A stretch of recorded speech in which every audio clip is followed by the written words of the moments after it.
Hi, this is Simon Chan and welcome to my network marketing training.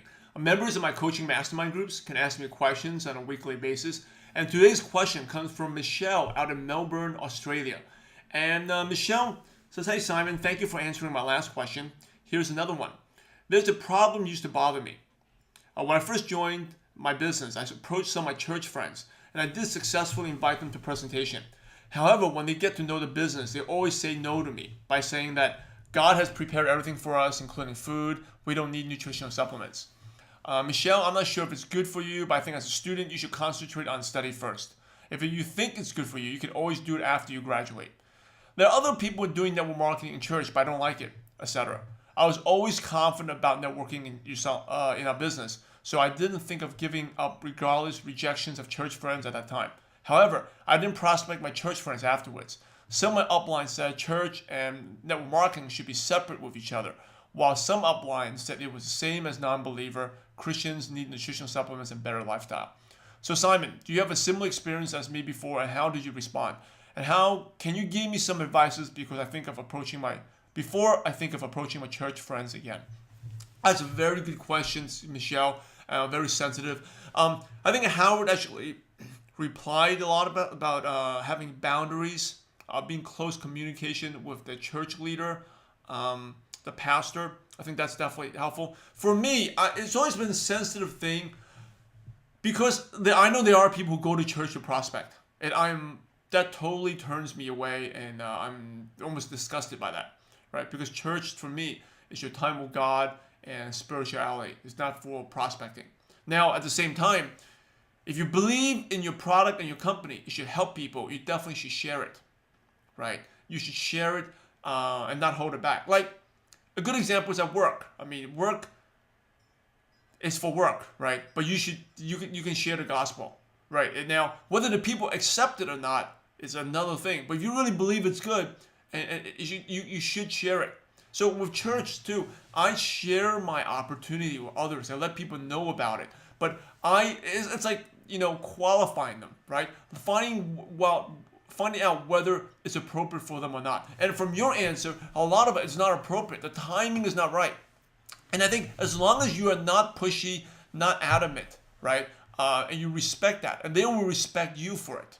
So for example, if they said that God has prepared everything for us, including food, we don't need nutritional supplements. If that's the attitude, I say, hey, that's fine, that's great. Okay, that's great. If you felt that you do need it, then I'll be here to help you. Okay, but again, that philosophy is also sometimes I feel like flawed in terms of like, if God's prepared for anything, we also don't need education. We should be okay, right? We also don't need to brush our teeth. When God created the world, we didn't have a toothpaste, right? Adam and Eve did not have toothpaste and a toothbrush. So why do we have to go out and buy personal hygiene things? Then dental floss, toothpaste, right? Because it's been proven that there are things that help us out. But again, you're not going to be, that's just for you to know, but you're not going to go fight and argue with them. Because no matter what they do, again, you can't convince anyone. You may ask them a question to get them to start thinking about it. But there's always a fine line. I mean, God provides us everything. Yes, true. But there's some things we should do at the same time, right? That doesn't mean that, like I said, doesn't mean that I drop out of school. You drop out of school, don't do anything, and God will take care of you. God will pay for your bills, and you'll be okay, right? So again, I mean, if you did that, you also wouldn't make Christians look good because you'd be a lazy Christian, right? And the world will actually look down on Christianity and what God has, so the better healthy you are, the more successful you are. It helps, gets people interested in. I mean, I've had people who became Christian because of the business, because they met another Christian in business and saw how they lived their life. One of my good friends became a born-again Christian after he spent time with a leader in the Philippines that's a very committed Christian, and he saw the values they had, and it was only through the business that he became saved. So another thing you mentioned, Michelle, I'm not sure if it's good for you. I think as a student you should concentrate on study first. If you think it's good for you, you can always do it after you graduate. But the thing is, this timing. Things may not be there after you graduate, right? Things may not be. Also, opportunities come and go. School is always there. right? Why do athletes give up school and go professional? And then I mean, a lot of them and some of them do end up going to school. I mean, they end up going to school, graduating at 40, 50 years old when the timing is better. But they're not going to risk the prime athletic years of their life in school. They should be playing sports and taking advantage of the opportunity, right? So that's one thing to think about. And also, another thing you could say to them, if you believe this, I'm sure you're learning a lot of skills. You should let them know that the stuff that you learn here allows you to actually do better in school, right? The communication things that you learn, the business, the thinking behind it, the social skills helps you to excel better in school, helps to lay a good foundation for your future. Even if you do network marketing part-time, to have a job full-time, this gives a good solid foundation for that. So, and these people, a lot of them are just not ready for the opportunity, and you have to understand that. Like I said, there's no bad prospect, and maybe later on. And a lot of times the prospects, the longer, they may think graduating, getting this job is great. I'm telling you, once you work. I mean, I was like that. Like I shared my story. I loved the MBA. I slept at work. I loved it. I love my job. But after working for a couple years in a job, then you realize what reality is. Okay, where your job can only take you so far, but you got bills to pay, and the company's not thinking about you. Then everything totally changes. So. There are other people in network marketing church that don't like it. I mean, if they don't like it, that's fine. I say respect that. I would find out what was their experience. This is like the MLM objection that we went over last time. What was their experience about it? Why did they not like it, right? And I think as long as you're not annoying, salesy, pushy, and don't push it further, and I would just say, you know what? I respect your opinion. I'm not here to be pushy, salesy. I think that network marketing's done tremendously for me, helped me out. But if you don't like it, that's no problem. I just felt I have a great opportunity I wanted to share with you. We've got great products that help the health and a good opportunity, not just to making money, but I've learned a lot of things that's helped me in school. So I think I would maybe, if you're sensitive about it, casually share about it, right? Maybe your approach should be a more direct approach. Say, would you be interested?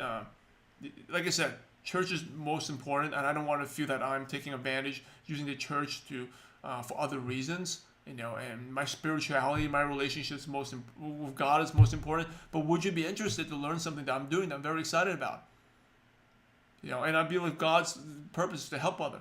God's wants us to help people, and I got something that can help people. Would you be take a minute to listen for 1 or 2 minutes? And you don't need to do anything, don't need to buy or do anything. Would you be willing to listen for 1 or 2 minutes?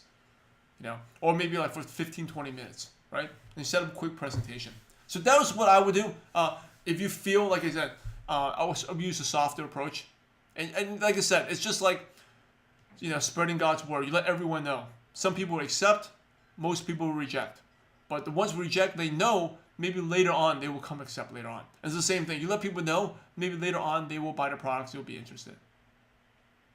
All right. Hopefully this helps, Michelle. If you have any more questions, I know this is more sensitive, also more personal. But I mean, a lot of you know what? Here's the last word. Here's the thing. I've gained more friends in network marketing than lose friends.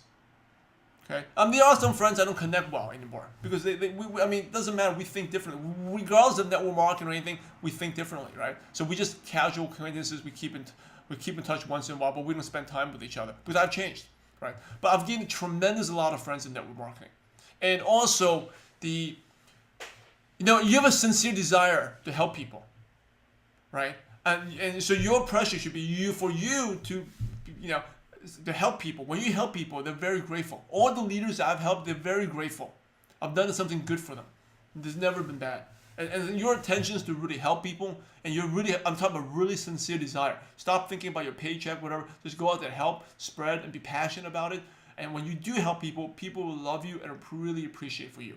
And you're helping spreading God's word, and spreading. People see you as a God-loving person that helps people, helps others. People respect more, and even non-Christian friends will be impressed. They may even be interested in God and what motivates you to have that passion to help others, and that's what it comes down to. All right, Michelle. Hope that's helpful. Let me know. You can message me privately if you have any questions. I hope that helps. And for all of you out there, again, the whole thing about prospecting is don't be pushy, salesy, but be confident and really have this genuine desire to help others. If you really have that, and stop thinking about yourself, focus on others instead, people become attracted to you. All right, everyone, this is Simon Chen. Thank you for watching. I'll see you guys next time. Take care.